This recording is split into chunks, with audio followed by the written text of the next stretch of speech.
भाई जो गुरु बचन पे डट गे, कट गे फंद 84 के, कट गे फंद 84 के, कट गे फंद 84 के।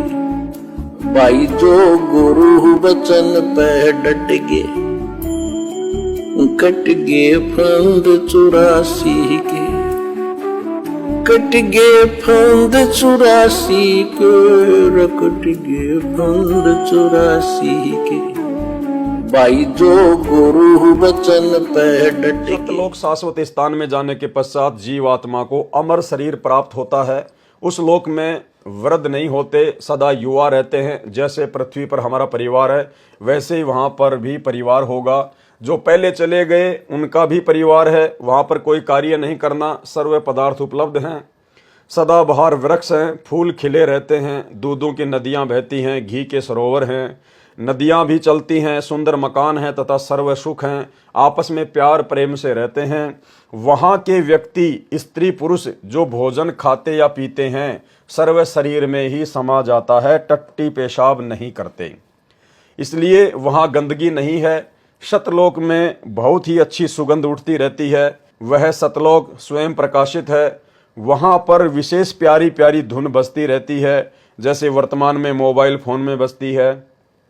उसी प्रकार सतलोक में बिना किसी साजबाज, ढोल बैंड सारंगी बिना ही बजती है। सतलोक प्राप्त होने के पश्चात साधक की पूर्ण गति अर्थात पूर्ण मोक्ष हो जाता है। यही मानव जीवन का मूल उद्देश्य है।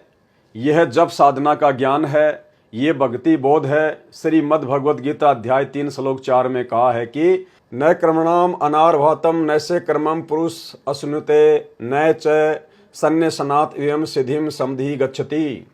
भावार्थ, धार्मिक कर्मों भक्ति की साधना को किए बिना, कर्म योग लिए अर्थात धार्मिक क्रियाओं को आरंभ किए बिना साधक को नैस कर्मम बिना कर्म के सब कुछ प्राप्त होता है। उसको निष्कर्मता सिद्धि कहते हैं। जो सतलोक में चले जाते हैं उनको बिना कर्म किए ही सर्व सुख प्राप्त होता है। और कर्म संन्यास अर्थात एक स्थान पर बैठकर हठ योग करना कर्म संन्यास कहा जाता है। निर्वाह के लिए किए गए कर्मों को करते करते धार्मिक क्रियाओं को करना कर्म योग कहा जाता है।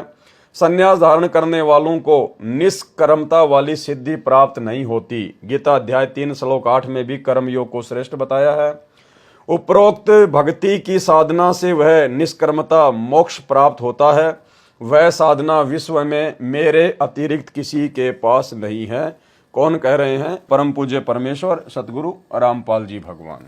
तो भाइयों और बहनों, अभी तक आपने जो भी पढ़ा है ये केवल परमेश्वर जी ने नित्य नियम के सरलार्थ को शुरू करने से पहले एक भूमिका सी बनाई है, जिसके ऊपर 2.5-3 घंटे का वीडियो बन चुका है। और अभी नित्य नियम का सरलार्थ शुरू होने से पहले परमेश्वर जी ने 8 पेज इसमें भूमिका के लिखे हैं। तो भूमिका के 8 पेज के ऊपर एक छोटा सा वीडियो बनेगा।